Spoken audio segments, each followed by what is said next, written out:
na-enjoy niyo po yung araw na ito at makapag-iwan po kami sa inyo ng magandang alaala mga kapatid. Ano po na sa tuwing na maalala niyo po ang MCGI, ano po. At tuloy-tuloy din po yung ating mga gawang mabuti. Meron din po kami medical mission sa clinic sa Marina Libre po yun. Baka meron po kailangan sa inyo na magpa-check up mga kapatid. Libre ako po kami sa clinic po natin sa Marina na binuksan po natin ilang po nila ko na ang taon sa walong po ng mga kapatid. Kaya muli po maraming dinawar na po namin kayo sa Members Station International. Please po na po kayo sa lahat ng ating mga kababayan.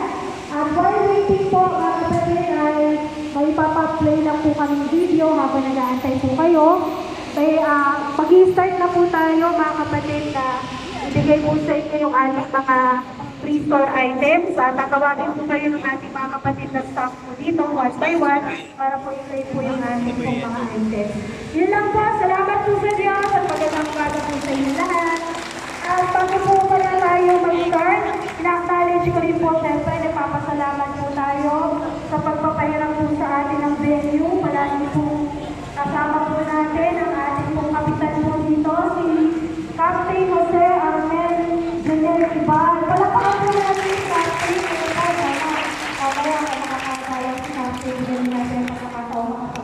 So isang salamat po talaga sa ating pong kapitan na palagi po pagka-LCGI po ay welcome po sila lagi na ipahiram po yung ating venue. At syempre kanina po si Ma'am Wen.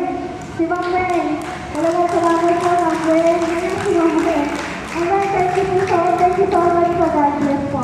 Si Ma'am Wen po talaga yung lagi natin nakakausap din po yung nakaraan po sa pagpapahiram ng venue. At syempre nandiyan po si Secretary Bong Balino at si Treasurer Jim Mayo. Salamat po sa inyo sa inyong pagpapahirap po ng venue at salamat po sa pagsuporta sa lahat ng gawain na MCGI. Yun na po.